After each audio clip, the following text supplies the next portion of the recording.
this is the Village of Peotone Board meeting for September 24, 2012. We begin by standing and reciting the Pledge of Allegiance. I pledge allegiance to the flag of the United States of America and to the republic for which it stands, one nation, under God, indivisible, with liberty and justice for all. The clerk, please call the roll. Mr. Reichert. Here. Mr. Hupkey. Mr. Wicker. Here. Mr. Callahan. Here. Mr. Forsythe. Here. Mr. Peotone. Okay, let the record show that we have a quorum present. We can conduct official business. The first order of business has to do with approval of the minutes from September 10, 2012, the regular village board meeting. I will entertain a motion to approve the minutes as presented, or if you see a reason to correct them, please let us know what that might be. I'll make a motion to approve the minutes of September 10, 2012. Okay, motion by trustee Reichert, seconded by trustee Wicker, to approve the minutes of the Village of Peotone Board meeting for September 10, 2012, as presented. Clerk, please call the roll. Mr. Reichert. Yes. Mr. Wicker. Yes. Mr. Callahan. Yes. Mr. Forsythe. Present. And President Duran. Yes. Minutes are approved, become an official record. Under accounts payable and payroll, trustees, in your packet, you will find the payroll for the pay period ending September 15, 2012, in the amount of $48,090.73. You will also find under accounts payable, bills in the general fund totaling $27,567.46, and in the water and sewer fund, bills totaling $9,663.07. Total for those two categories of bills is $37,230.53. I will entertain a motion to pay the bills. I make a motion, we pay the bills. Second. Motion by trustee Wicker, seconded by trustee Reichert to pay the bills as presented. Clerk, please call the roll. Mr. Wicker. Yes. Mr. Reichert. Yes. Mr. Forsythe. Yes. Mr. Callahan. Yes. Okay. The motion is approved. The bills will be paid as noted. Under reports of committees and officials, we have the clerk collector report and the treasurer's report. If there We're are doing public informational comment, items. Mayor? I'm sorry, Public comment. did I skip that? God, thanks. I'm just trying to get the meeting going. Okay. We did unintentionally skip the public comment and/or Is it question. because I'm part. here or what? No. Marge, any questions? Yes, I do. I have a question. I think most everybody received in the mail their opting out of the electric Yes. deal. Is it, kind of heard a rumor and I want to get it clarified. Sure. Is it true that the board agreed to this electric company to come into town? That they wanted, our board group? We are part of a group of Will County, through the Will County Governmental League, where basically most of the communities in Will County pool together in order to get the lowest bid. And yes, I gotta get it, we have First Energy, right? Yes. Okay. First Energy was the company of all those that submitted bids to the Will County Governmental League that had the best price, to which it came back to us to okay it. We did in the previous meeting. And we are part of this guaranteeing people that rate for the next 2 years. Okay. On that sheet that we all received, it was really very, wasn't real clear. Okay. Small, it said if you wish to opt out. I mean, it was blacked and then had white letters in there. But I don't think it was that explainable to most people that would receive it. You know what I'm saying? Or at least to some. So if Okay. that letter was not sent back, they're automatically signed in. Yes, it is. Well, I sent mine that they had to sign for my letter, because I don't trust anybody, so. And I got my Okay. card back, so they received mine. But, you know, I just wondered, the deadline was the 26th, if I'm not mistaken. Right, which is 2 days from now? Yeah. Yes.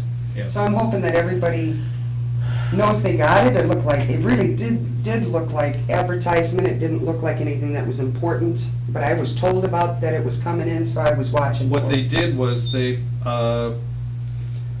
put the village emblem, the village of Peotone, the pin that I'm wearing, Okay, on the outside envelope, outside of the envelope with the return address, and they also put it on the oh, I inside. didn't even see that, Rich, to be honest Yeah. with you. I did not. I didn't see it. We've taken an awful lot of calls, people asking if this is the real thing, because there's been so much literature and so many Yep. phone calls. Sure, that was the other thing I was gonna So- say. A lot of literature has come out and, Everybody wants to get people individually to sign up. sure. for Now, their copies. that again is, if you opt out, you don't have to have it, even if 20 neighbors around you have it. Is that correct? Correct, Yeah. Okay, okay, yeah. okay. The opt-out, basically, the only place it shows up is on your bill. Okay.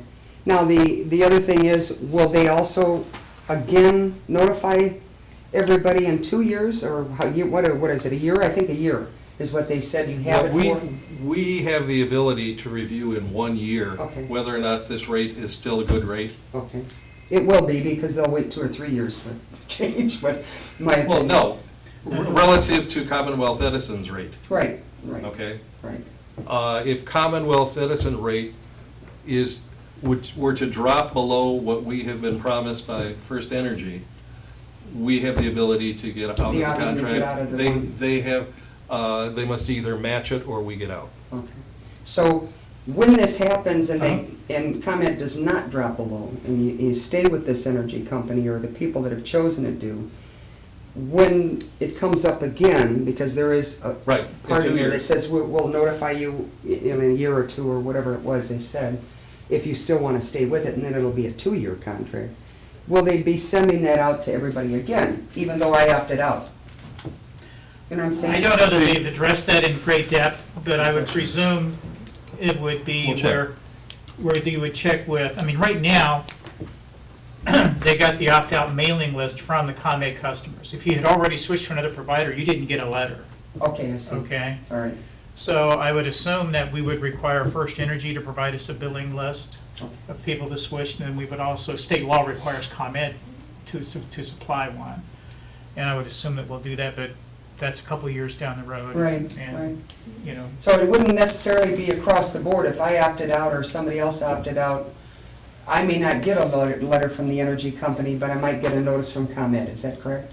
Is that what you're I saying? mean, if, you know, let's say you had Duke Power, just to make up a name, Okay, okay? There's ComEd, there's First Energy, but you went with another provider, Duke Power, which is entirely your prerogative. right. Because you're not with anybody that we recognize or our group recognizes, you aren't going to get a letter, Ah, okay. Okay. Gotcha. Okay. because there are a lot of energy providers. Yes, there are. Yes. And state law doesn't require them to give us their billing lists, okay? So that we can notify them. That's how we notify the people right now, is you are a ComEd residential customer. State law required ComEd give us that billing list Okay, for this purpose only, okay? Okay. And so the short answer is, if you're not with ComEd or you're not with us, you probably will not, unless state law changes, you probably aren't going to get a letter the next time. well, I'm with ComEd, but I mean, Yeah. that's what I'm saying, so Mhm. I would receive something, then still being with ComEd when this changes in a year, or when they want to renew it in a year, is that correct? Or do you know? When we go out to, when the current contract expires, I would anticipate, and again, we've not, it's 2 years down the road, we're trying to get through the startup of the first one first. Right, right. I would expect we would mirror pretty much the same program we did. Same way they did it across the board, and then. There's a chance we'll be with a different company, because Pardon? it'll go out to bid, correct? Mhm. Right. Yeah, so in 2 years, we might be with a different company, because it'll go out to bid. Well, you have the option to change from, say, First Energy to another one then? Yeah, Well- in 2 years, yeah. Right. In 2 years. It's a contract, so. I got you, Right. okay. Yeah. We're not locked in forever. No. And just as additional information, when we did the bidding with First, that resulted in First Energy, I think it's Daycorp, the consulting company that, well, the Will County Government League used, they actually sent out to RFPs to every energy supplier that That was was- licensed in Illinois. Yeah, licensed in Illinois Okay. and approved by the state of Illinois. Yeah, to do so it wasn't just, okay, we're gonna pick a couple No. and see what the best price is. It was a very thorough bidding. Yeah. And they had, in addition to the price, they had standards they had to meet. Well, I stick with Tide. I stay with ComEd. It's But okay. thank you, thanks. It's okay, Marge. All right. There's no other public comment, I believe. So I'm going to move on to the reports of committees. And again, trustees, in your packet, you do have the reports, informational reports from the clerk collector and the treasurer about the monthly status. If there are no questions relative to that, I'm going to move on to the next item, which is the police chief's report. And I'm being told by the chief that there is no update on anything. Therefore, I will move on to the engineer's report. We have a lot of projects in the works to update the board on. First of all, the sidewalk project we do have later on the agenda for award. The street project, the street resurfacing MFT work, contractor was out today and will begin the concrete removal starting tomorrow. So start seeing some work getting done on that. The generator project, we have a pre-construction meeting scheduled for tomorrow, so we'll have more of an update on their schedule and how soon the generator will be installed. Water main project for First Street is, the contract is getting executed, so we don't have a pre-construction meeting scheduled at this time, but we will in the near future. And lastly, I did get finally got a response from IDOT regarding the traffic signal. Hallelujah. Not a good response, but at least somebody told me where we're at in the process. Apparently, it sounds like it's a paperwork glitch, but what they said is that IDOT needs to reallocate the money within this fiscal year so that then they can execute the agreements. So apparently something fell out of works in Springfield's end. We did get some paperwork from IDOT of projects for the coming year and so, Okay. and did see that as a listed item. Okay. So it also lists the project down the road to grind and pave Route 30. Well, apparently that was the one step that they were missing, that they were Good. holding up the agreement for. So what I was told by, and again, this is I get the response through IDOT Schaumburg, they said within the next 2 to 3 weeks, we should have a response from Springfield with the agreements. Okay. Thank So- you. Great. Trustees, any other questions of the engineer? Moving on. There's nothing listed under old business. Under new business, the first item is the appointment of a commissioner and alternative commissioner to the Tri-Town Government Access Channel Commission. Make sure I didn't tie up all my pages here. Okay, trustees, I have given you a copy of the name of Randy O'Connell. Randy O'Connell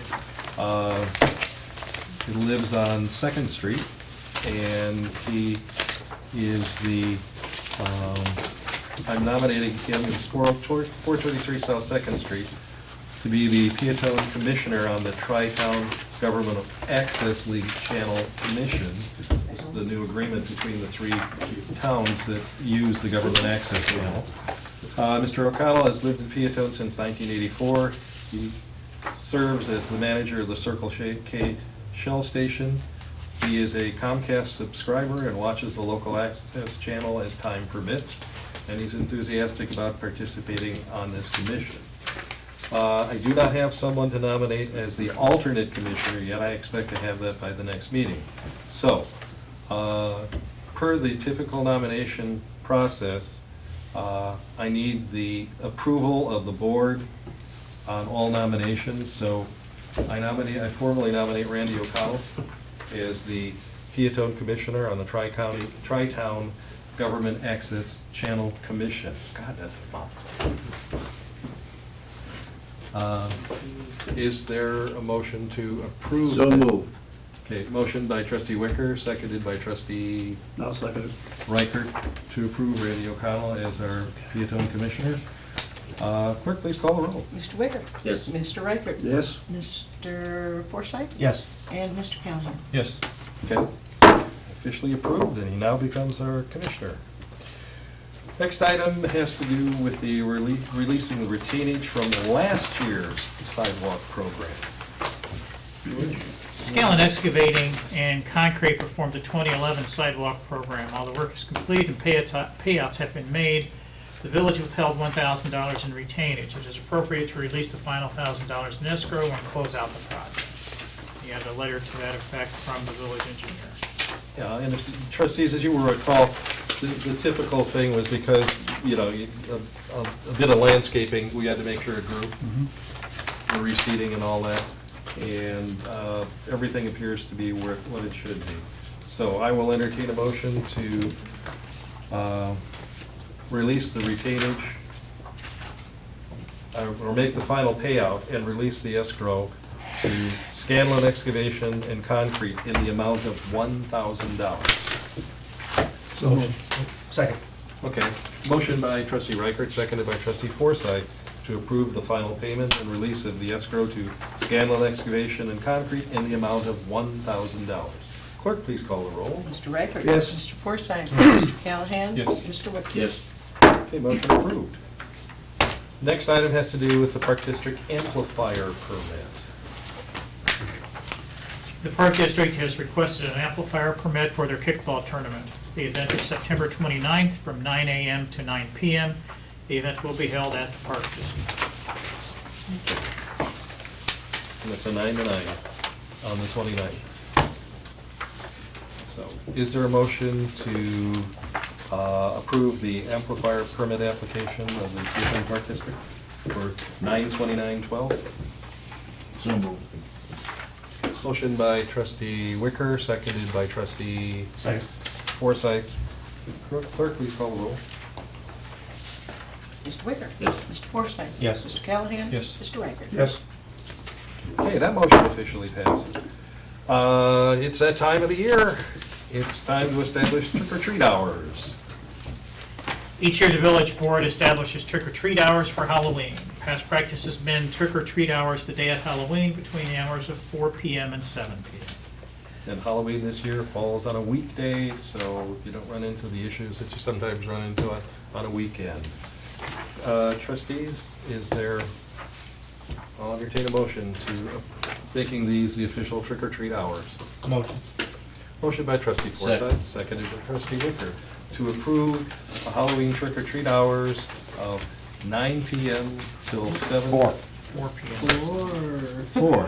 How did I say, I looked at it, 4 p.m. to 7 p.m. What was the last one? The adult trick-or-treating You're on the amplifier. And then we'll end it, didn't I? No, let's get back to, from 4 p.m. till 7 p.m. on Halloween itself. Clerk, please call the roll. Mr. Forsythe? Yes. Mr. Wicker? Yes. Mr. Reichert? Yes. Mr. Callahan? Yes. Quick, flip the tape.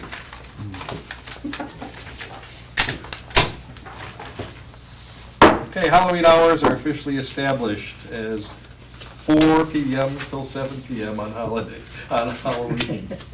Next item, we're getting into some ordinances that we need to update relative to changes as a result of recent state law. Okay? Or, no, these are ones we've already changed, we're now codifying them, right? Yes. Okay. This So, is the little packet yeah, that goes in. and we have to do it Go- one at a time, correct? No, this is for the entire supplement. It's an Okay. ordinance for the entire supplement. All right. Item 1 is the supplement in total. Item 2 is regulations relative to, that's another item. Yes, it's another item. Thank you. Is this correct here? All right, so this is ordinance 12-18, an ordinance enacting and adopting a supplement to the Code of Ordinances for the Village of Peotone. Okay, do I have a motion to adopt ordinance 12-18 to supplement? So moved. Motion by trustee Wicker. Second. Seconded by trustee Reichert to approve an ordinance enacting and adopting a supplement to the code of ordinances for the village of Peotone. Clerk, please call the roll. Mr. Wicker? Yes. Mr. Riker? Yes. Mr. Callahan? Yes. Mr. Forsythe? Yes. Okay, that is approved. Now, the next two that we're coming up with has to do with changes as a result of changes in state law. Okay, so, first one is the amending the vehicle impound policy. Illinois law regarding vehicle impound procedures has been changed. The village needs to amend its current policies to reflect those changes. The principal change is in the hearing procedure. Prior procedures stipulated the owner of the vehicle had to be notified that he or she could request a hearing. The new procedure states the village must provide the opportunity for a hearing for the owners of any impounded vehicle. The village must now set aside a specific time for hearings on all impoundments. The village will schedule one hearing time a month to hear any appeals before it. The hearing must be conducted by a licensed attorney. At this time, Prosecutor Knuth would be available for the hearing officer. Of course, other folks, other attorneys would be eligible. All hearings would be scheduled from one time and date and appeals processed in order. If there are no appeals, the hearing would be opened and then closed. Second change proposed in the ordinance is to change the impound fee from $250 to $500. This change is not required by state law, but is brought forward for consideration. Moni, Mantino, and Frankfurt have a $500 fee. Beecher has a fee of $350. Last year, there were 46 impounded vehicles, and this year there have been 74 vehicles impounded to date. A summary of the violations that can result in vehicle impoundment is attached. After adoption of the ordinance, a hearing officer will need to be appointed and compensation determined, probably at the next board meeting. Okay. So trustees, you have questions relative to what is all involved? Yeah, Chief Mort has worked with Mr. Pugh, so Okay. answer questions. Just for, in addition to Mr. Gray's comments, the lawmakers January 1st adopted regulations for how administrative codes are defined and handled by any community. This is all new legislation.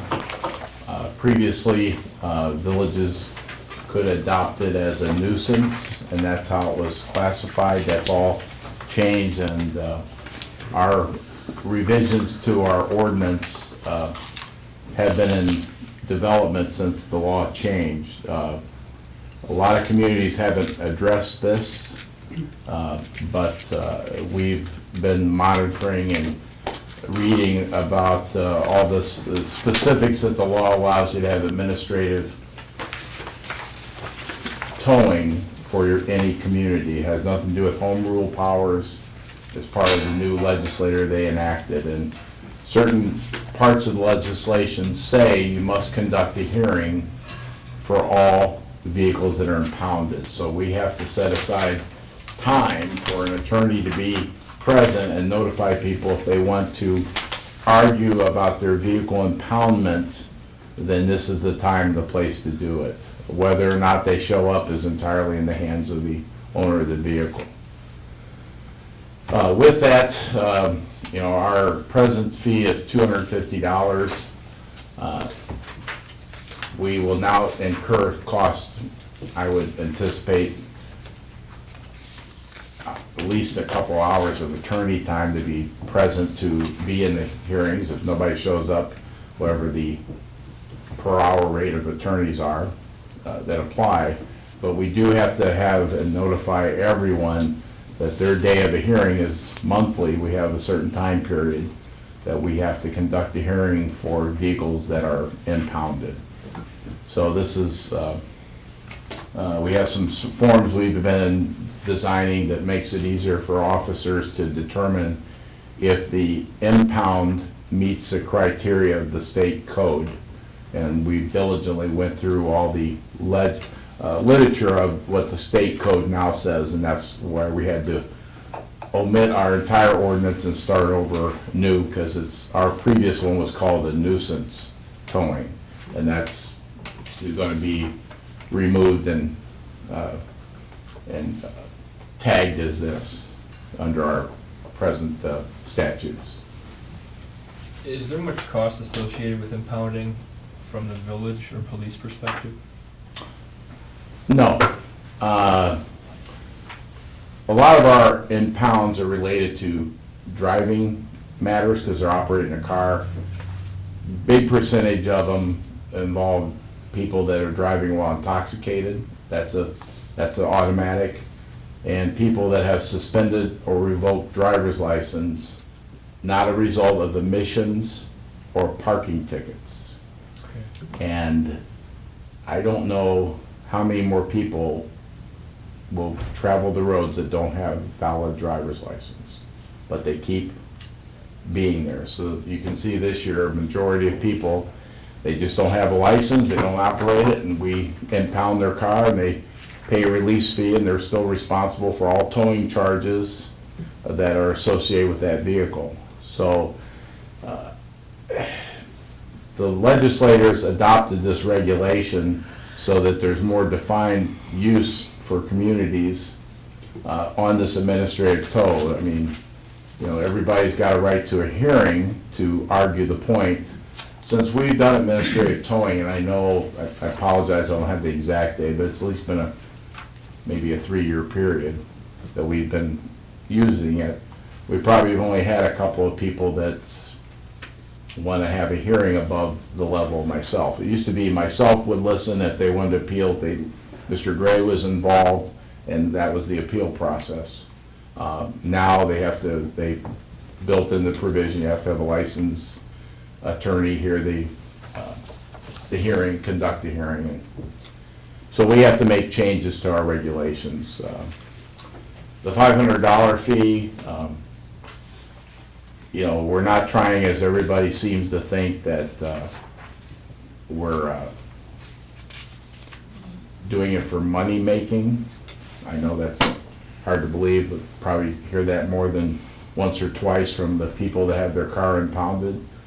But it is a problem for today's community when people are operating their vehicles illegally and they're charged with criminal offenses, and that vehicle is part of the crime. And anybody that gets involved with people that don't have valid license, if those accidents occur, or the drunk drivers, or all this, I guess I don't have a lot of sympathy for the owners of the car if they're allowing it to be used inappropriately. So that's kind of where we're at. You know, we've been on the low end of the administrative fee for a reason, but I don't want to incur any cost. I don't think the village should incur any cost to conduct the hearings and eat it at the present rate. So that's kind of the discussion involving the $500 fee. Do we guarantee the tow fee to the towing company? No, we're not responsible for any tow fees. So that comes out of the pocket. I mean, I realize, so the person who's towed pays the towing company directly. Yeah, we are not involved in any tow fee collections. We don't collect for them, if that's kind of your question. No, it has nothing to do, and the laws build provision if they fail to pick up their car. Because actually what they're doing is they're posting a bond to have their car released until at which time a hearing is conducted. And at the time a hearing is conducted, they come in. If cause is determined at the hearing that the vehicle was impounded by the regulations that are stipulated in our ordinance, then there is no, then the argument's over. But they have to post, and it's called and the legislators call it a bond, to have the vehicle released. Similar to if you get arrested and you have to post bond.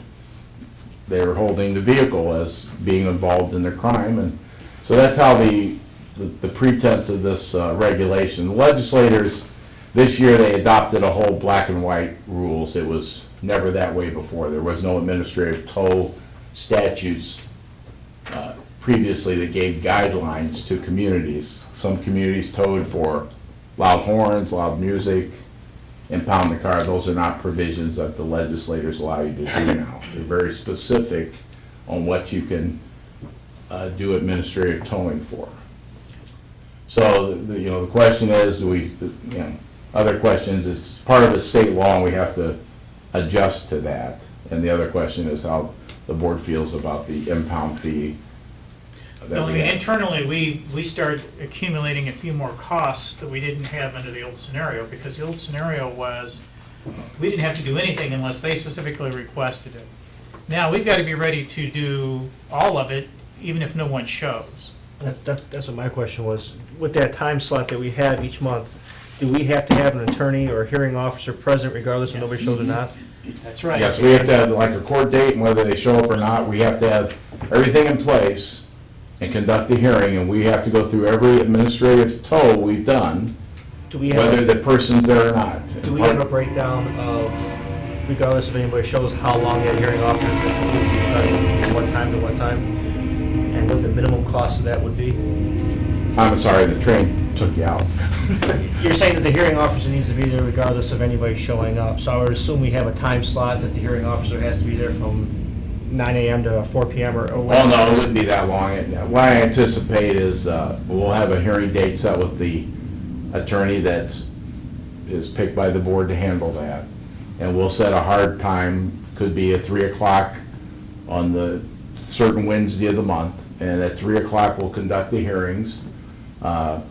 Most attorney fees are based on our hourly rate, I mean, most time. So we have to go through whatever administrative tolls we have. We have to have him sign off whether the person is present, if we conducted hearing and his findings. So I anticipate maybe minimum an hour, maximum, I would think, 2 hours. Because these are not, We really don't know, it's a new ordinance. the new ordinance, I mean, we don't do hundreds of them. You really don't know, so, Establishing the cost. this may be a very negligible fee, may have to go higher. You don't know. Where would surplus go if there is any? Is it a general fund? Everything goes to the general fund. So if there was a certain, well, I guess it goes there. no When matter they, what. when they post a bond with us, it's turned over to the clerk. Okay. And what we'll have to do necessarily is we'll have to hold the bond until after the completion of the administrative hearing, and then the findings of it will determine if that bond is turned over to the clerk. Like an escrow fund. All right, I guess here comes my attack. I can't agree with Tom Knuth being the hearing officer because he's the village prosecutor. I have an issue with what would be an independent hearing officer also being the village prosecutor. If this gets appealed, if the hearing decision gets appealed to the circuit court, it will be the hearing officer as the prosecutor versus the original objecting party, the person who's been towed. Something about that just doesn't seem quite right.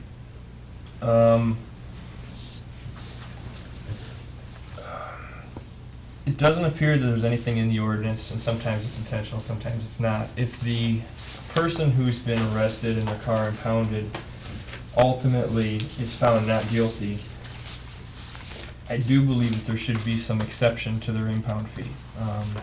I realize that the nature of the beast is a lot of times charges are amended, and someone may walk into court with a charge for an impounding violation, walk out of court with a slap on the wrist for something completely different. But I think that there needs to be something in here where if the party whose vehicle is towed is found by the court to be not guilty, not a plea agreement, not a charge amendment, anything of the sort, if the court or jury finds that person not guilty of the original charge, then the impoundment fee would have to be waived, I believe. That's just my thoughts on it. What's the, But You're referring to under the list of reasons. Correct. The person is found guilty of that transgression, whatever it happens Correct. to be. Therefore, this sits. If they are found innocent of that, Correct. now, okay, there's only two ways to go on this. There's no gray areas, are there? There is. Okay. The gray I need area, to ask. the gray area is that I'm charged with a specific crime, and I go into court, and that charge is modified to reflect a lesser charge. And if I plead guilty to that lesser charge, it may not be an impounding offense. And because of that, I suppose that an argument could be made, hey, I shouldn't have to pay that impound fee because I was only guilty of trespassing as opposed to burglary. So I don't want to pay that impound fee. So that's a gray area if the charge is amended. You were towed because you were charged with burglary, but you ended up only pleading guilty to trespassing. But despite that, I think that something can be incorporated into the language here where if the arrested party pleads guilty to any charge stemming from the arrest, then the impound fee remains. If the court finds them not guilty of the charge brought, then perhaps the impound fee would be waived or would not apply. Well, What's the general time frame between knowing that? Because I could see this becoming a really administrative Bookkeeping issue. problem. Sure, Yeah. bond is posted and then it's held for X amount of months or years, I can Yeah. understand that. It totally depends. Most criminal cases do go rather quickly, but you never know. I mean, it could linger a year. I mean, we would have to almost set up a separate fund just for things that come 3 months into the next fiscal year, because we don't know if we have to pay it back or not. Yeah, it's just one of my biggest gripes is coming across villages that arrest you for a charge, take your $500 impound, and then it turns out you actually can sustain and defeat the charge against you, and nonetheless you still pay your impound fee. well, and if I, not to get into legal debate, Please. okay? If the legislators wanted it, I wish they'd have written it that way in the law, but they did not. You're talking about the Illinois legislature. The people that signed the law. In relating to that, the court system can be quick and it cannot be quick. And the time measure of what they make a deal for, someone, as we say, our language does not say beyond reasonable doubt. It does not say, it says by cause. They use that wording specifically throughout the state regulation, and we didn't indicate it's not probable cause, it's just by cause.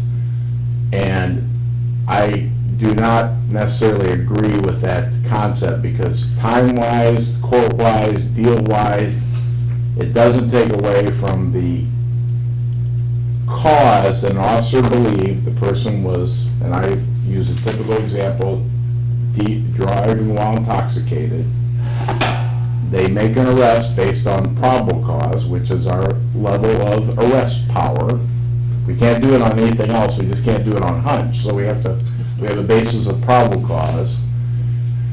And what the court system does on the wheel of justice, I mean, I just don't see it in the provisions of law. I mean, we give the benefit of the doubt to the defendants, but where is the benefit? I mean, if that's the case, I guess there's two ways to look at it. The bottom line is either we stay with what the legislation allows us to do, or we just don't do any of it at all. Because what will happen is, we'll have these discussions next, well, you return my money because I made a deal, but what about my towing charges? And they constantly want to write that into our issues at the front door, arguing with us about it. And we would be the only community that has adopted that safeguard of feely-goody feeling, and we're gonna return it if your system doesn't work out.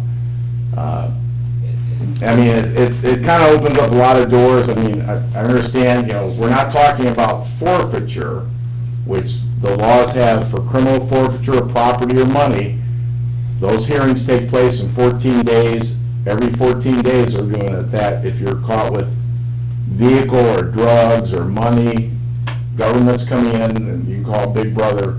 But they're having hearings to determine if the forfeiture is okay. It has nothing to do with what's handled in the courtroom setting, guilty or not guilty.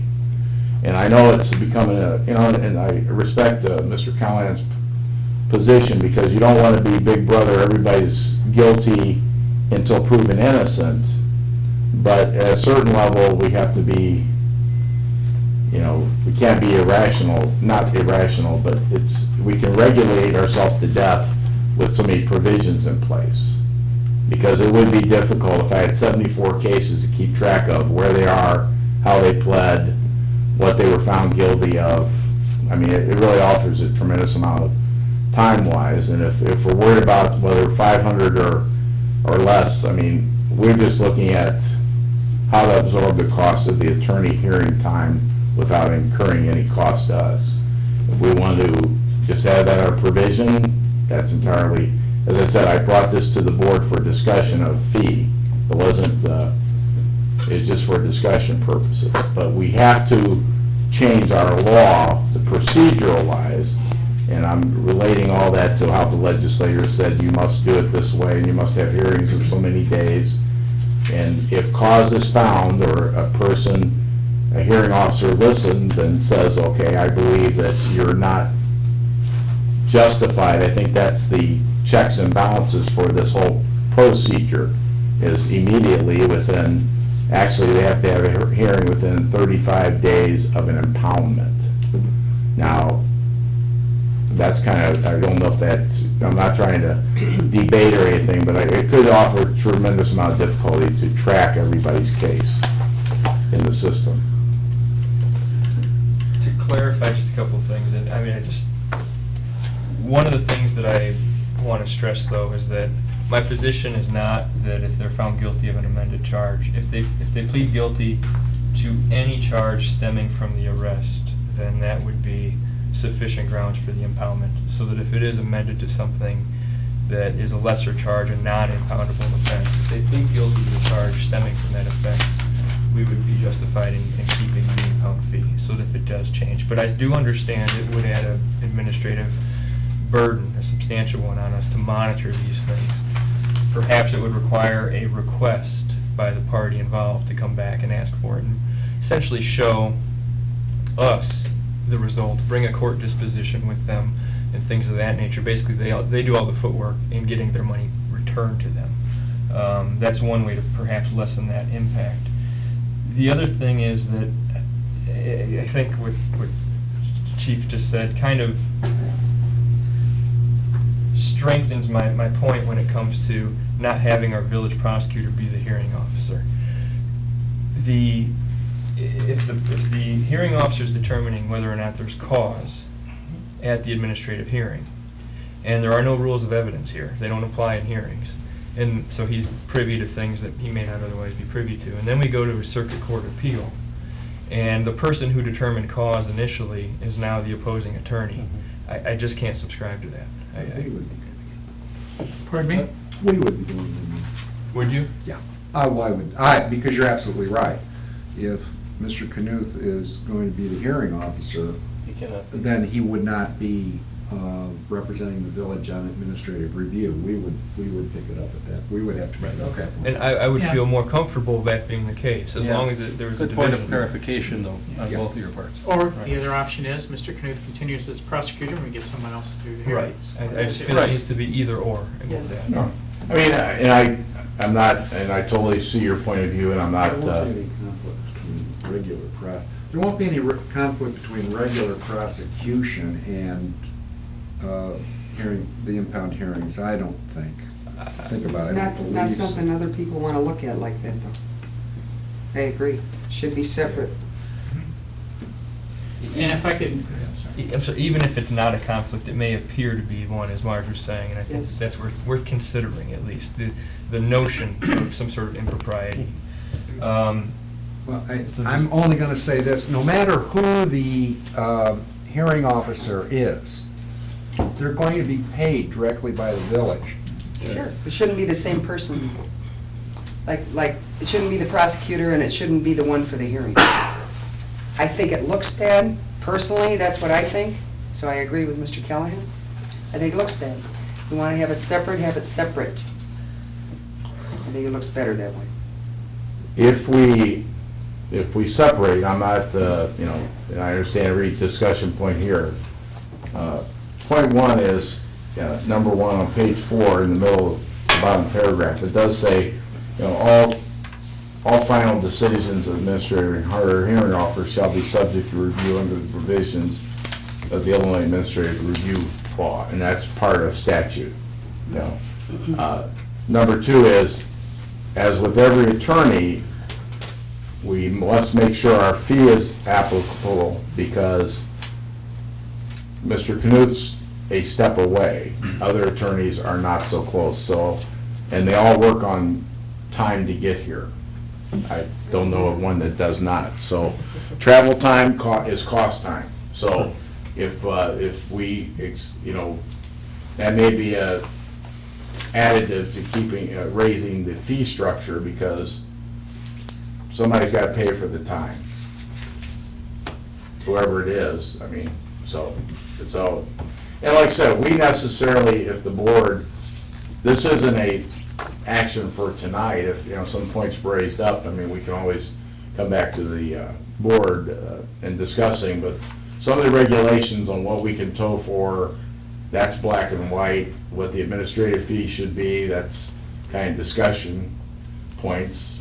And who the hearing officer would be is also discussion points that can be determined later by this board. Before we move away from the point, not to keep making this go in circles, the trustee Callahan's comment about making him bring back some legal piece of paper that says this, that still doesn't relieve us on the bookkeeping end. Right. Because we still don't know how long to wait for that, and when can we release it? Sure. We don't know. And I agree, it would require monitoring and a lot, a lot more burden. I understand that. You're gonna incur the cost no matter what happens here, innocent or guilty. You're gonna incur a cost here. We just don't know what that cost is gonna be. This is all new. You know, the $500 fee may be way too low. We don't know that. Or way too high. That's right. You don't know that. And I mean, is that something that and we that should- could be adjusted eventually. Is that something? Until you do that, you just don't know what you're doing here, that's all.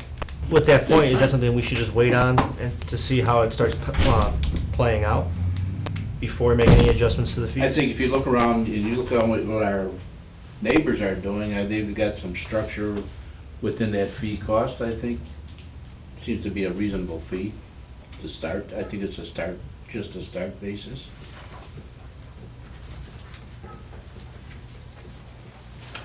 Well, let me just add, I mean, the board members here bring up very good points of discussion, and that's, I mean, this is all law changes, and every board across the state of Illinois will be discussing it, as they have not done so yet.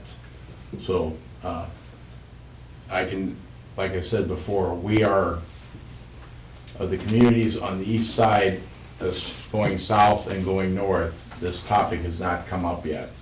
So we know we have to make some law changes. As you can see, it involves a lot of discussion. If this board is, maybe we can always leave the fee as is and review it for a few months to see what's going on and come back with specifics, what our cost is. The big question is, you know, where the third party, where the attorney or hearing officer, who it should be and where it should be. And that's nothing, we can't also look around and talk to some area attorneys to see if they want to give us discussion, maybe, because I'm sure that our village attorney, he would represent if it went for review at the court in Joliet.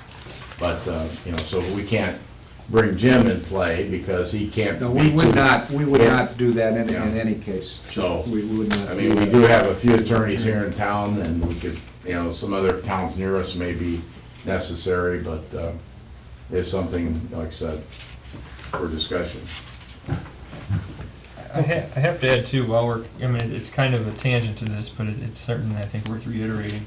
Something I've mentioned before is that maybe this would be a good time to discuss a larger scale system of administrative hearings in the village, as opposed to automatically referring everything to the court. You're talking about adjudication hearings. Correct.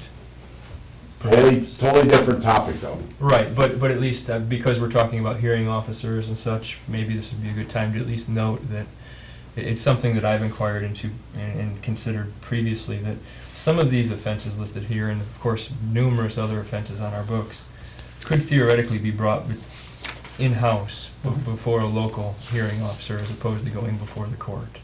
And there's advantages and disadvantages, and there's costs, but it's something that some places do, and I think some places do it very successfully. Okay. And that's another topic for another Correct. time. Coming back to this, the action requested was deliberation and possible action. We know that we're going to have to set in place a hearing part. The question becomes the dollar amount, and a hearing officer would be appointed at a later time. So, the question is, do we want to move forward with this tonight, or do we want to bring it back up? We have In the three future. things we're voting on here, right? Correct me if I'm wrong. Well, no, I mean, we actually have to adopt the Illinois state law. We have to make a decision about the hearing officer and then make a decision about fees. yeah, the hearing officer was in here by, just as point of reference. Okay. It was not, I did not expect to come out of this meeting with a hearing officer appointed, because we also have to establish fees and that kind of thing for them, you know, what are they gonna charge?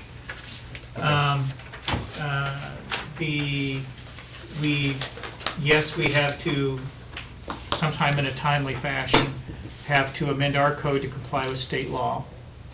And two, we have to establish a fee, whether we carry the current fee or whether we raise it to the $500. As many of the surrounding communities have, that's an open question for the board to deliberate. And, you know, I can understand this is kind of a complex issue. I can understand wanting to go to the next meeting. I would just ask as staff that we have a general idea of if we're supposed to be researching something, what it is, or if the board, as would be entirely prudent, just wants a couple weeks to think about it. I just want to make sure that at the next meeting, someone isn't assuming we're doing something for the That's board. clarified. And we didn't pick up on that, and we didn't do it. That's all I'm trying to avoid. If you're not ready to act on it tonight, you think you've got the information you need, you just want to think about it a little bit, that's fine. We can have it at the next meeting. I want to make sure that staff has their marching orders, so to speak, and we can get it done. So that when the next meeting arrives, we could make a decision. That's not me, No, I think it's. sorry. It is, Chief. I guess it is me. You have an aura. One concern, that, you know, and is, our local prosecutor cannot have a conflict of interest with other clients.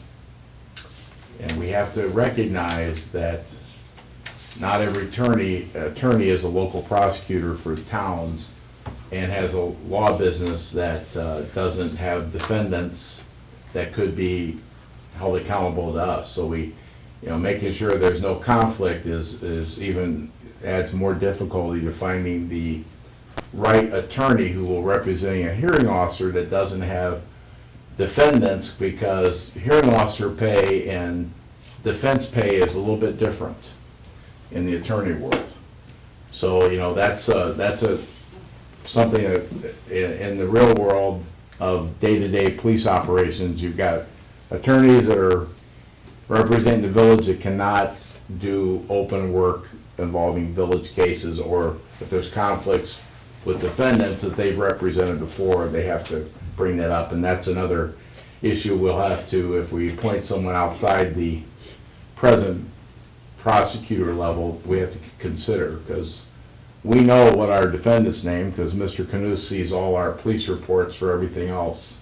And he, we have not had issues where defendants are part of his other cases, because he'll immediately bring up that he cannot do work for them that involves Peotone matters. So that's another headache that we have to overcome on, and I'm Setting up hopefully I hearing can officers explain that who, by well. the very nature of their business, would potentially run into conflicts. Conflict of interest, you betcha. And so, there's one thing that I can kind of, it might be worth looking into, if we don't already know the answer, is some of these impounding violations, they may not be village prosecution offenses. I don't know if, some of these are state's attorney offenses. Are any of these village prosecutor offenses? Because actually, if none of these items here are prosecuted by the village prosecutor, then what I said before is a little concern about there being a A conflict conflict between of the interest, because officers. there is no potential conflict. of interest. Correct, and so depending on who prosecutes these violations is listed herein, that might affect whether Tom should in fact, or would in fact be appropriate. Well, and you bring up, presently, if looking at my list, Tom prosecutes our DUI, but the state's attorney, everything's heard in Joliet. So DUI is our local prosecutor heard in Joliet. It is, okay. Suspended revokes are handled by the state's attorney of Will County. The expired driver's license, because it's a license offense, probably would be held by Tom in local court. So the failure to appear warrants are definitely handled by court. The cannabis issues, felony and that. So you're right, probably 90% of these are not related to local prosecution. You could have illegal trans by driver of alcohol of a driver under 21, because they allow you to have some local ordinance that have state law provisions that are at least a misdemeanor in nature. Yeah, we do.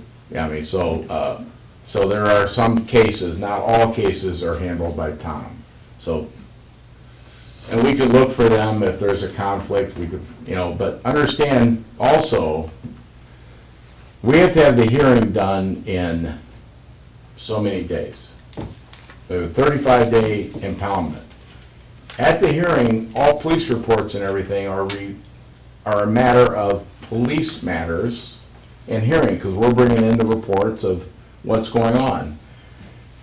We have to be exceptionally different because we have a prosecutor that's used to seeing all the reports that have confidentiality, and we have some other matters of people's privacy that we have to be aware. So we can't just hire another third-party attorney that doesn't do primary prosecution, because we're expanding what our police records show until the matter goes to court. I mean, those are not public, what everybody believes, all public records of you call in, I'll give you everything you want to know. There is rules of evidence that apply to all cases and procedure. So I know what the intent would be, to say, hey, the local prosecutor, we don't want a conflict, we don't want to make sure it's as people think, kangaroo court.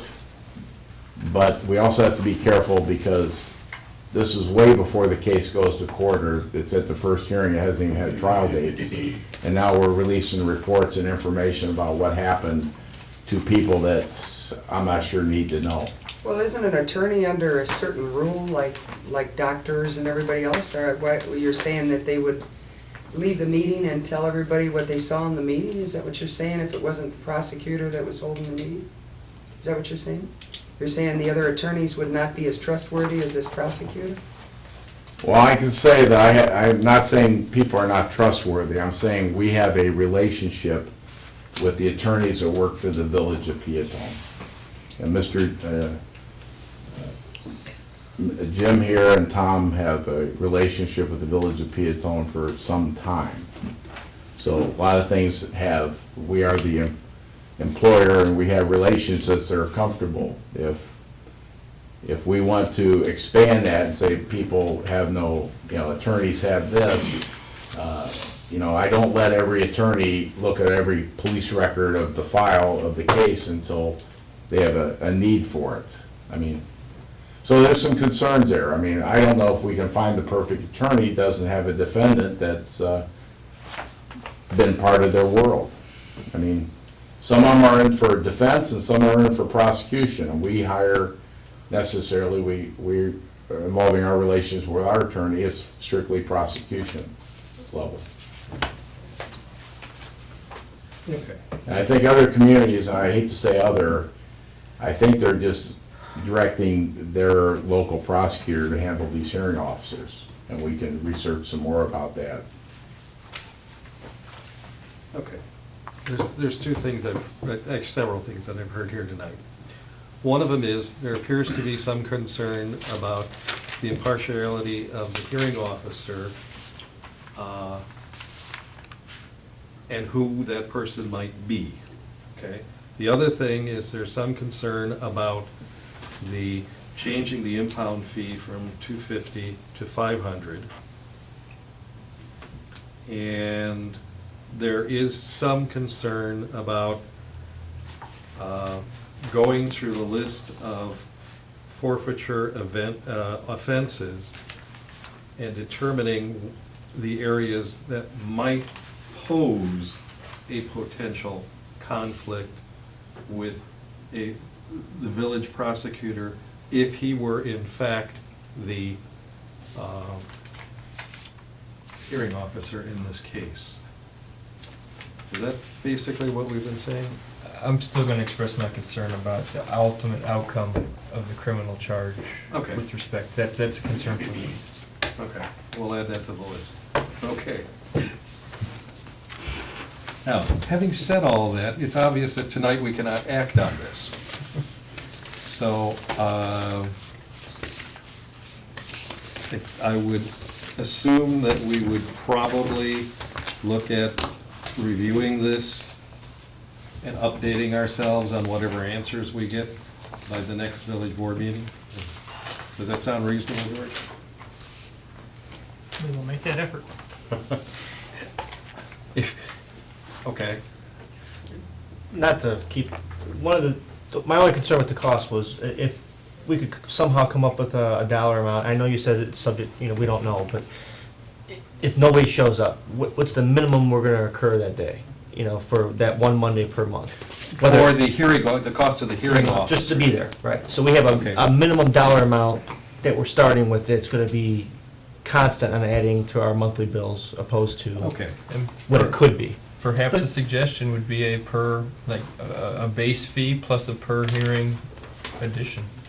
I mean, Well, but we're still, we're still, the shift in focus here does a couple of things. It means that we have to be prepared for each and every case.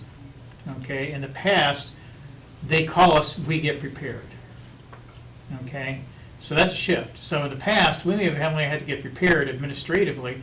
By that I mean the police officer stuff, Debbie stuff back in the office. It's gonna be more cost than just the lawyer. That's right. So There's we a have lot more of cost than just the lawyer. bookkeeping cost engaged here, because we have to be prepared for every single case that is done, as opposed to in the past, we only had to be prepared if they called us and said, I want a hearing. so it's only if they request it within a certain period of time? No, we have to conduct a hearing for every impound. Regardless of Whether- request. Everybody has to get a hearing date, Okay. and if the material must be prepared for every case. If they show up or not, you're gonna go Yeah. through that system. That's an expensive process. Yes. It's gonna be expensive. Ka-ching. All right, so, That's why I can see where other towns are not discussing this yet. it's more complex than it appears to be on It's the not, surface. it's just not a blanket issue. That's why it's taken many months to research this and, wait for a magic village to come up with a regulation that would fit ours.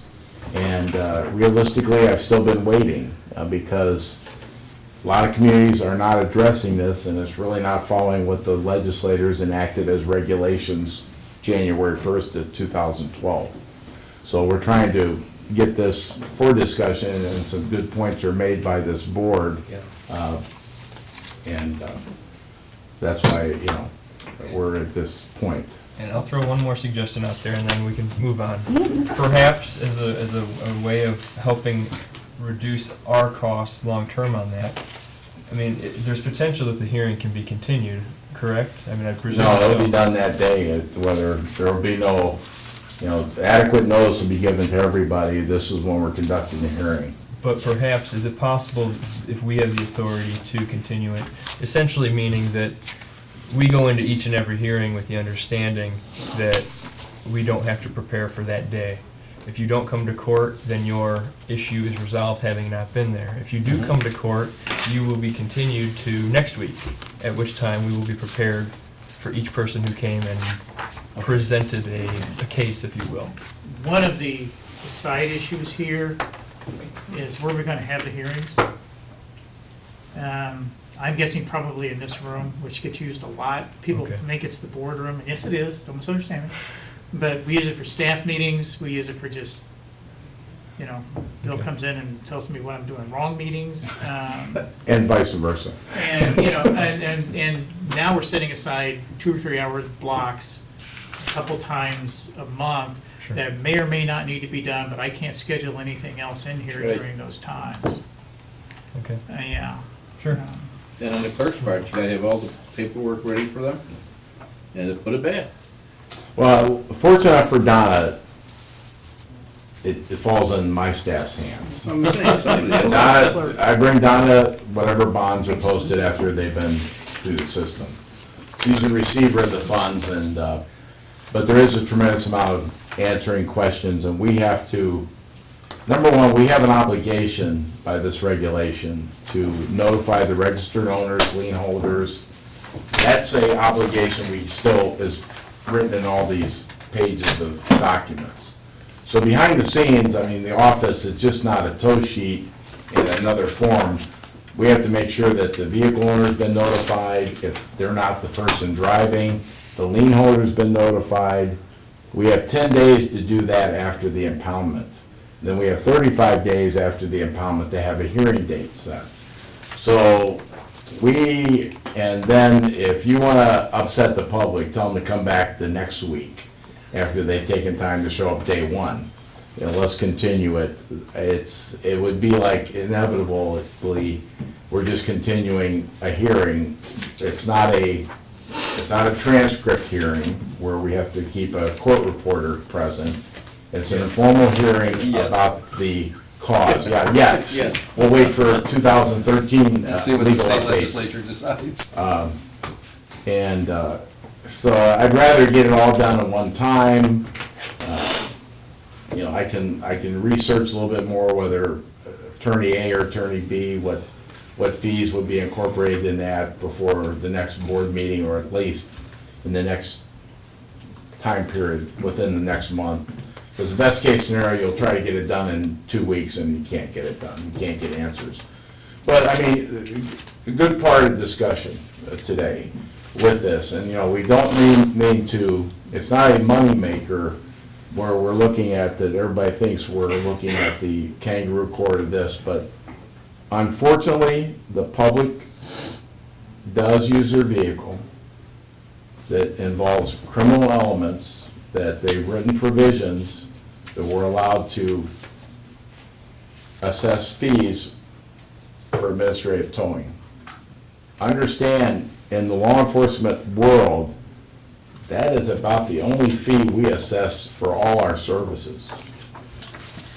We get zero unless there's asset forfeiture for major events, that you read about, major crimes.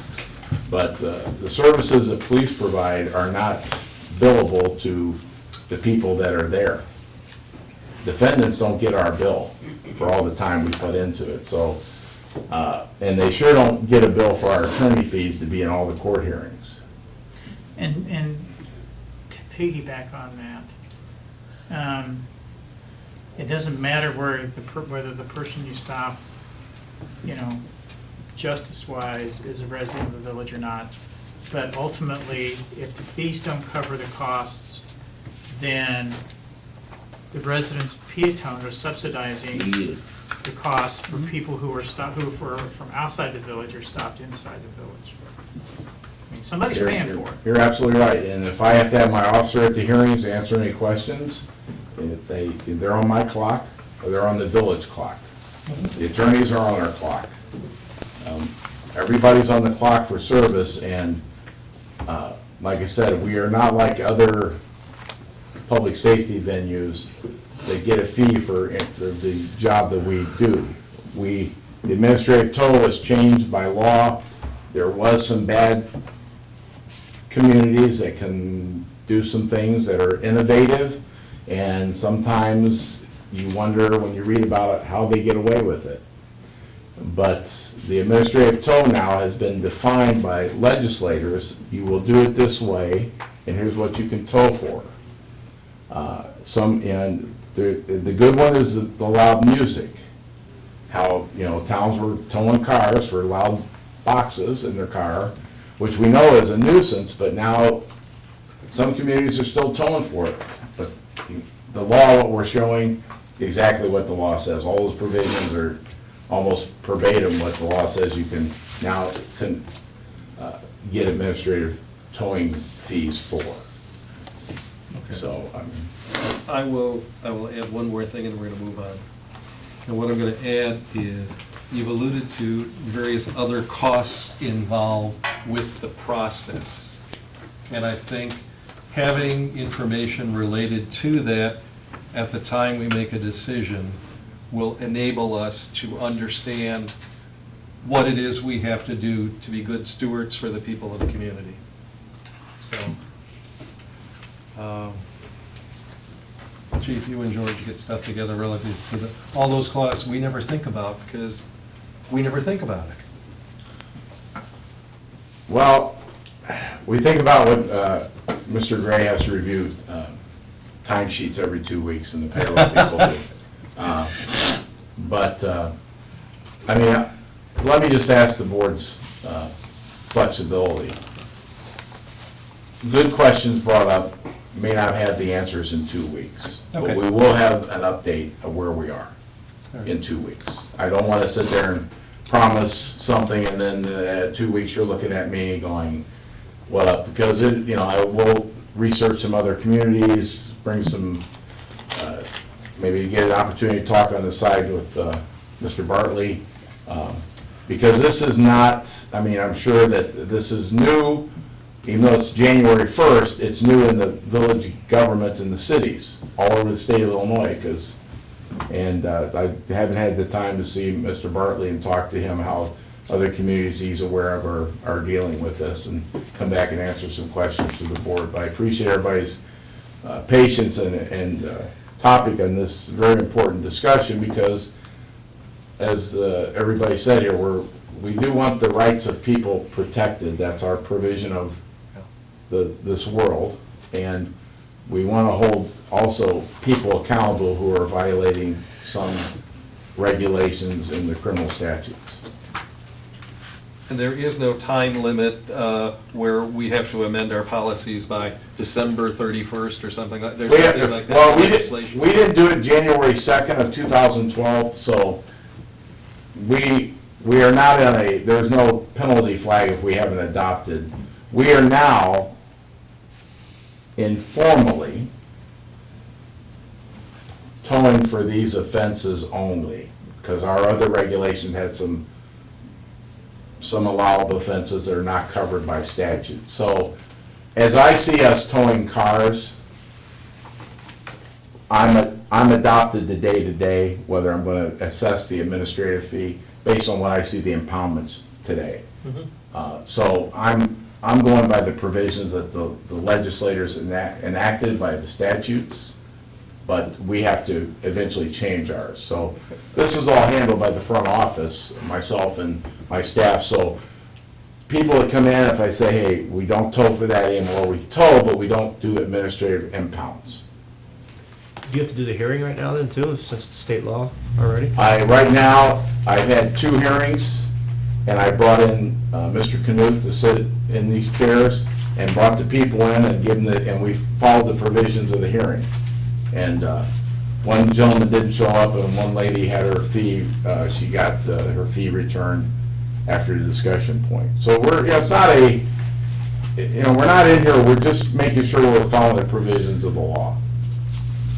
So when they come in, I know people kind of think I'm guilty when I'm coming in, but, in our community,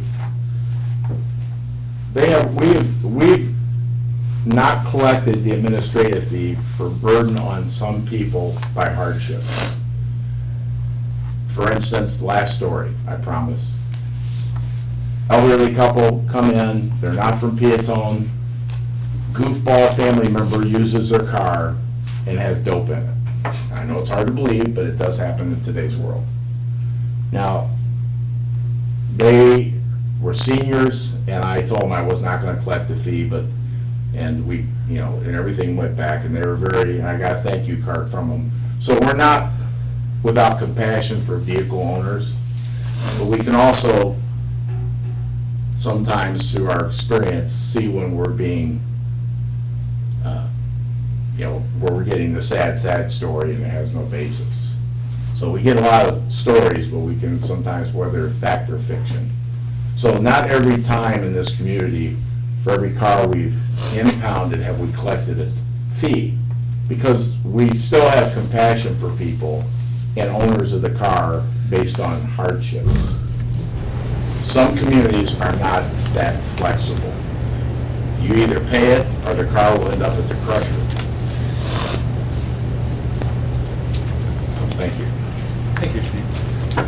We're going to move on to the next item, to amend the sign ordinance to delete the duration of the display for the political signs. Again, another thing that has been decided by the state. George, you want to do that? This one is much easier. So you think? The Village Code contains guidelines regarding the design and placement of political signs in residential areas. Until about a year ago, the village could regulate the total square footage, location, design, and time placement of these signs. However, the state legislature has passed legislation removing the authority of local governments to regulate the time placement of political signs. Political signs may now be posted indefinitely. That means they can put it up January 2nd and leave it there until it rots. As our current code established time constraints, we must amend our code. The attached ordinance makes the necessary modifications, and basically all it does is strike the language in our current code that says 153.07J3, duration, all signs shall be erected not more than 30 days prior to the election at which such candidates or issues are to be voted upon, and shall be removed no more than 7 days after the election. All that language gets deleted. And that's the only Change in the thing. ordinance. That's the only thing. It's the only thing. Okay, this would be ordinance 12-19. I do have to ask a question, Rich. Sorry. With what used to be provision 4 and is now provision 3, is that with respect to public property or private property? This is residential districts. Well, right, but the authorization to, That's in the parkway. it's on the public right of way. Public right away. Just confirming that. Yeah. In the public, well, it's basically, it's in violation of any of these, even if 5 feet inside the property lines, that's basically for sight distance, pulling out of driveways, turning corners. I mean, that's the rationale for that. Direct safety issues. Mhm, Yeah, okay. mhm. All right. All right. Any other questions? All right, this would be ordinance 12-19, the ordinance to amend the sign ordinance, deleting the duration of display for political signs. Do I have a motion to that effect?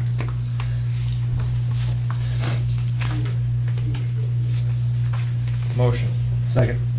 Motion by trustee Callahan, seconded by trustee Forsythe to adopt ordinance 12-19 to amend the sign ordinance, deleting the duration of display for political signs. Clerk, please call the roll. Mr. Callahan? Yes. Mr. Forsythe? Yes. Mr. Riker? Yes. Mr. Wicker? Yes. No, we passed 18. We didn't pass 19. We passed 18, this one was 19. I skipped, trust me. I'm sorry, my fault. No, he thought, he was questioning my numbering. Oh. Didn't think I was up to it. No. Okay. I do believe this passed, correct? Yes, it did. Okay, ordinance passed. I didn't know whether or not we had a technical glitch here. All right. Next item has to do with a proclamation as October as Humanities Month. You will find in your packet. Yes, you will.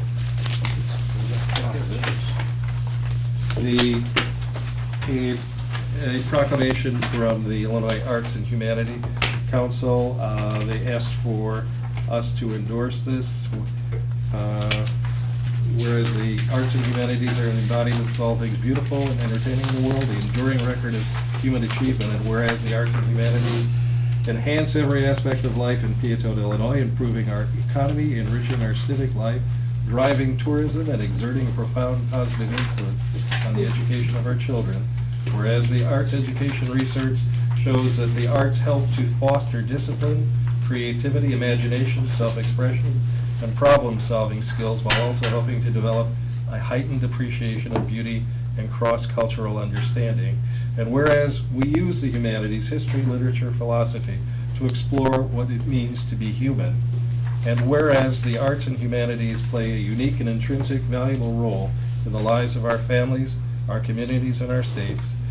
And whereas the month of October has been recognized as the National Arts and Humanities Month by thousands of art and cultural organizations, communities, and states across the country, as well as by the White House and Congress for more than 2 decades, I therefore, as village president, do hereby proclaim October 2012 as Peotone, Illinois Arts and Humanities Month, and call upon citizens to celebrate and promote the arts and culture in the land of Lincoln.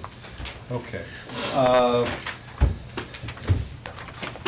It's a proclamation, which I could do on my own. Yes, we can.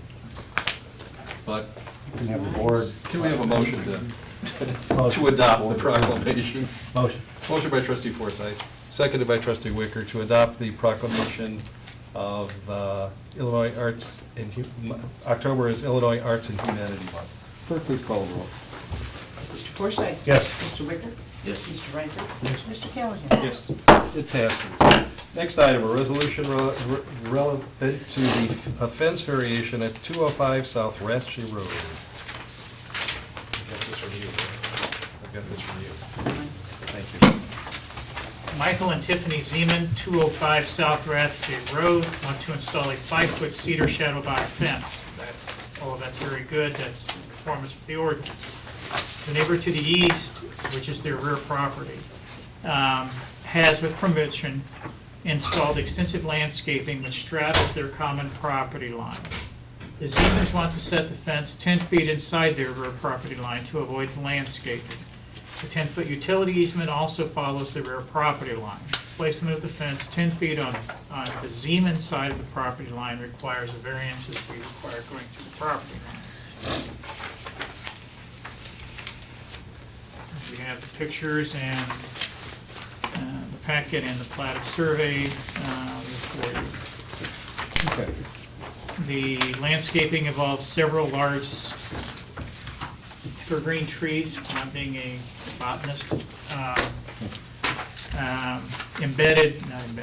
located in the middle of all of those evergreen trees is a ComEd electrical transformer and a telephone box. That's one of the reasons for the landscaping.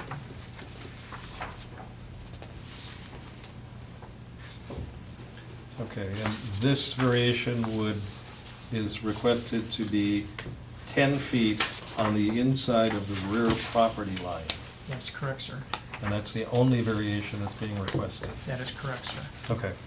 So trustees, what do you think about it? The only person it's really affecting is the homeowner themselves. Doesn't have any impact on the neighbors. The only question I had was the neighbor's existing fence. Does that go all the way to the property line, or does that stop? That probably goes pretty close to the rear property line. I could not tell you if it goes exactly to the rear property And line. we'll look at the But pictures. that's not Warner's side, that's, No, that's the neighbor It's- to the, okay, That's the neighbor to the north. okay. I see, okay, It's the house on the corner. right. yeah. So access would be available to all the utilities behind this fence without any gate needed. That would be correct. Okay. Other questions, trustees? Are all the neighbors content with this? The two neighbors involved, the neighbor to the rear who put in the landscaping, Yeah. yes. It's our understanding that both neighbors are in agreement on this.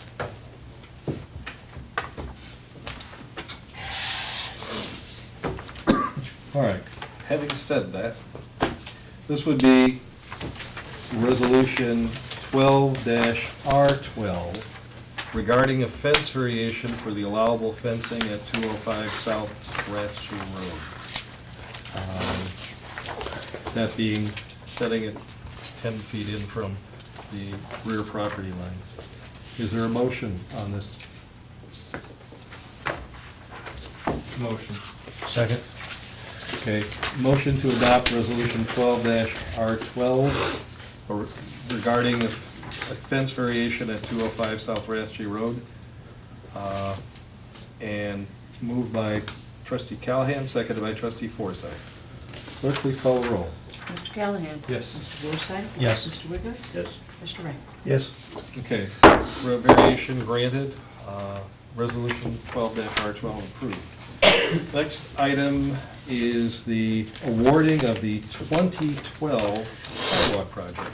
And that's, is that you, George, or is that Courtney? Well, we've got an addition, so I'll take it this time, Okay. Mr. Mayor. The village has advertised for bids to construct a 2012 sidewalk program. Attached is the scope of work. The village received 3 bids. J.J. Newell Concrete Contractors Incorporated has the low bid in the amount of $27,153.20. The bid amount is below budget appropriations. As the bid amount was lower than budget allotments, staff asked that J.J. Newell be authorized to perform additional work at the bid unit costs. Proposed work includes modification and replacement of sidewalk on the south side of Crawford Avenue. It's 3 or 4 lots, and I fully intended to have the specific house numbers, but I just didn't get it done. I apologize. This area experiences surface flooding, some of it off of laminar flow off of this street. While the existing sidewalks are not the primary cause of the flooding, modifications to the sidewalks may alleviate some of the flooding problems in the area. Basically, we're going to try to capture some of the water and channel it down to the corner instead of just having it shoot across into the houses. Okay. Staff asked for permission to include this work with a combined not to exceed total of $36,000, which includes the original work to be done plus the secondary work we're asking for. Okay, so this is in addition to the addresses already shown in the scope of work Yes, sir. for 305 through 337 Crawford? Yes, sir. Okay. So,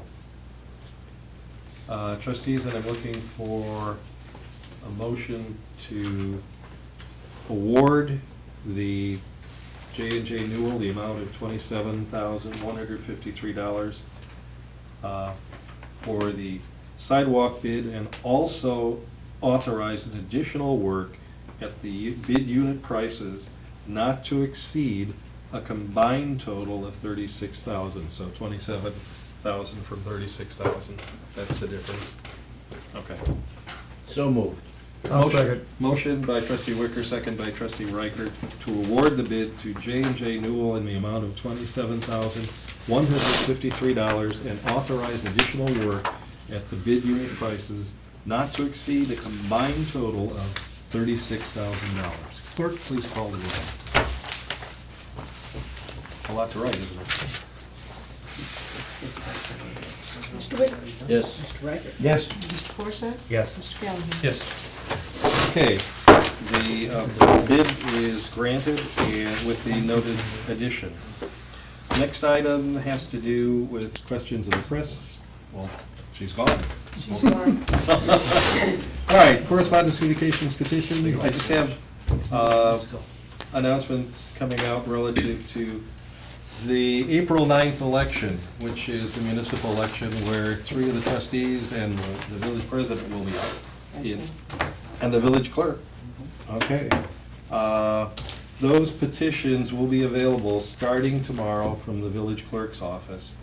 And all the information relative to filling them out and when they need to be filed will be with that. But that's an April 9th election, which is a little bit different than it normally is in terms of the date that it was set.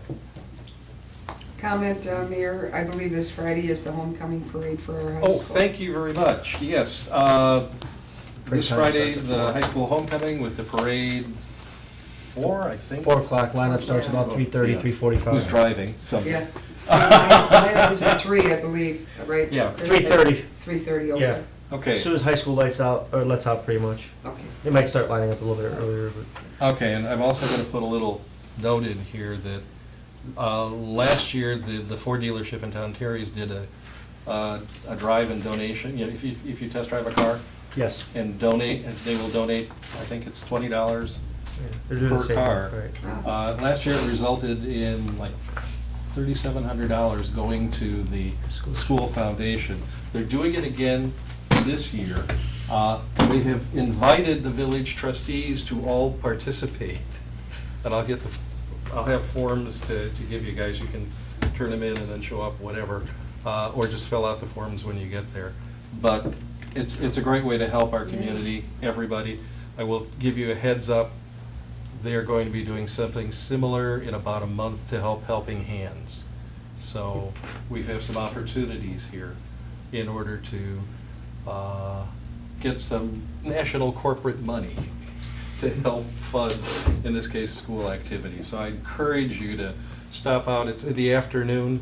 I think that goes from like 1 o'clock until 6 o'clock. I've got to look at my times, but On Friday or Saturday? Friday. On Friday? Yeah, I already talked to the folks at the Ford dealerships. I said, you realize there's a parade going on? So we've got it worked out. Okay. You just go to it's now the junior high school, but the old high school. You go to the U in the center where the parking is, and that's where they're gonna take people for cars and everything. So it should be out of the way of the parade route and everything else. That's where the parade's gonna end, yeah.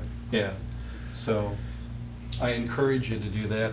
Garbage bills are gonna be mailed out shortly. Water, sewer, Water, garbage sewer, bills will be mailed on Friday Right. of this week. Due on Halloween. What an exciting time to have a bill. That's black magic. And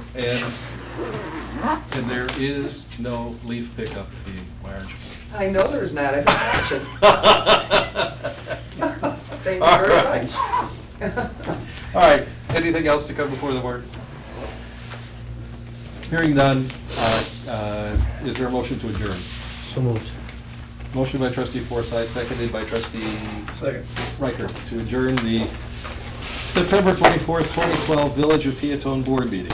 Clerk, please call the roll. Mr. Forsythe? Yes. Mr. Riker? Yes. Mr. Wicker? Yes. Mr. Callahan? Yes. Okay, meeting adjourned. Huh? Storage. Isn't supposed to be going